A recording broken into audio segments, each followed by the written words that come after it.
എന്ന് പറയുന്നത്.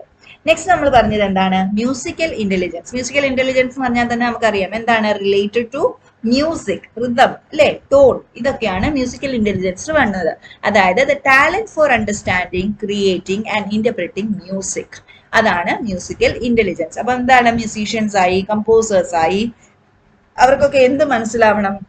ഒരു താളം, ഒരു റിതം അല്ലെങ്കിൽ ഒരു ടോൺ, ഇതെല്ലാം എന്ത് നന്നായിട്ട് മനസ്സിലാകണം. അപ്പൊ ഇങ്ങനെ മനസ്സിലാകുന്നവർക്ക് നമുക്ക് എന്ത് പറയാം? അവർക്ക് നല്ല ഹൈ മ്യൂസിക്കൽ ഇന്റലിജൻസ് ഉണ്ട് എന്ന് പറയാം. നെക്സ്റ്റ് പറയുന്നത് എന്താണ്?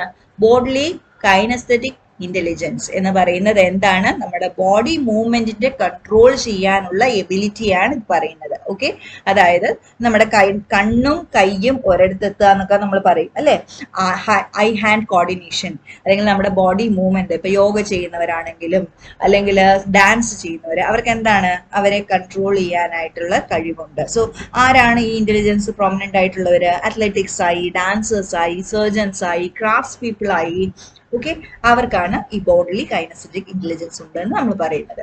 നെക്സ്റ്റ് വരുന്നത് ഇന്റർ പേഴ്സണൽ ഇന്റലിജൻസ് ആണ്. കൺഫ്യൂസ് ആവരുത്, നമ്മുടെ കയ്യിൽ ഇന്റർ പേഴ്സണൽ ഇന്റലിജൻസും ഇൻട്രാ പേഴ്സണൽ ഇന്റലിജൻസും ഉണ്ട്.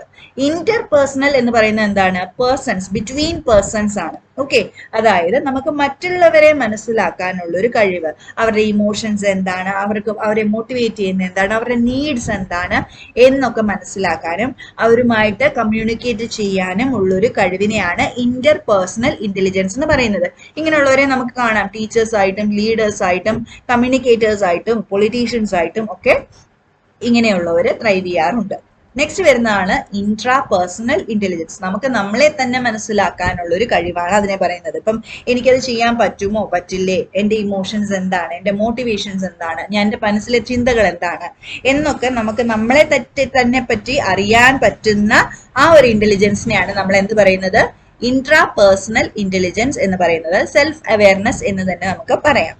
പിന്നെ പറയുന്നത് എന്താണ്? നെക്സ്റ്റ് വൺ നാച്ചുറലിസ്റ്റിക് ഇന്റലിജൻസ്, അതായത് നമ്മുടെ ചുറ്റുപാടിനെ കുറിച്ചും നേച്ചറിനെ കുറിച്ചും നമ്മുടെ എൻവയോൺമെന്റിനെ കുറിച്ചുമുള്ള നമ്മുടെ അറിവ്, അതിനെയാണ് നമ്മൾ എന്ത് പറയുന്നത്?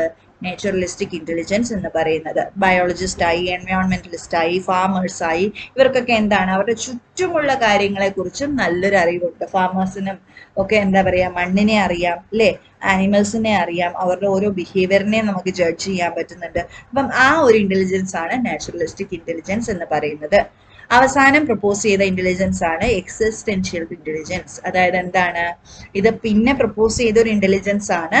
ഇതെന്താണ്? ഒരു ഹ്യൂമൻ ബീയിങ്ങിന്റെ എക്സിസ്റ്റൻസിന്റെ പർപ്പസ് എന്താണ്, അല്ലെങ്കിൽ നമ്മുടെ ജീവിതത്തിന്റെ പർപ്പസ് എന്താണ്, യൂണിവേഴ്സ് എന്താണ് എന്ന് സ്പിരിച്വലിയും ഫിലോസഫിക്കലിയും ചിന്തിക്കാൻ പറ്റുന്ന ഒരു കഴിവിനെയാണ് നമ്മൾ എക്സിസ്റ്റൻഷ്യൽ ഇന്റലിജൻസ് എന്ന് പറയുന്നത്.